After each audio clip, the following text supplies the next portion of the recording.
So we're looking at the program from the New York Philharmonic's first concert at Carnegie Hall, November 18th, 1892. This is a really great program to start off with. We've got Anton Seidel, who's our conductor. He's been the conductor for a year now, and he's really one of our first interpretive conductors. Seidel is Hungarian. He was a disciple of Wagner, so he starts off, of course, with Wagner here at Die Meistersinger.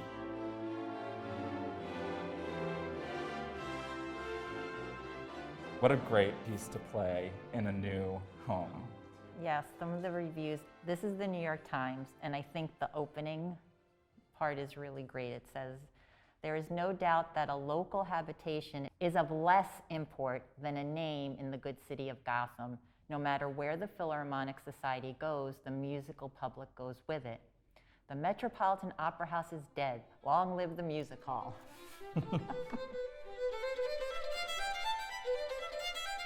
So the story of the Philharmonic coming to Carnegie Hall a year and a half after it opened is that they were already performing in the, what we now call the Old Met, but at that point it was just the Metropolitan Opera House. Right. Andrew Carnegie came to our administration, our president at the time, he's saying, would you like to play in our new concert hall? And you've got to think that the musicians would really love to. It's the first concert hall built for music, right, in New York City? Yeah, specifically for choral and orchestral music. And there's a whole discussion. These are the minutes of the board of the Philharmonic from this time. So we can see this sort of negotiation play out in real time with reference to the question of engaging a house for the concerts and rehearsals of the 50th season.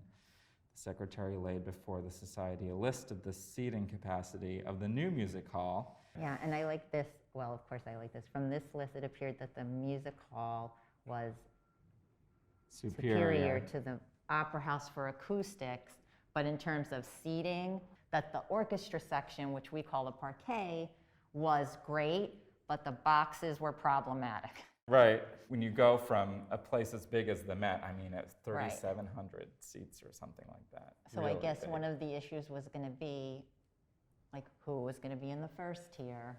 Who was going to be in the second tier? Right. And the musicians probably said, well, as much as we would like to play on the new stage, that sounds like a headache to us, so we're going to stay there for now. Right. But then, of course, there was that awful fire in the Met. We lost a few timpani. We can see that in our annual report. And then, thankfully, there was still space for us to play in Carnegie Hall, but at a higher price. At a higher price. You have the booking ledger, don't you? These are accounting ledgers that are actually at the New York Public Library, which we digitized in conjunction with them.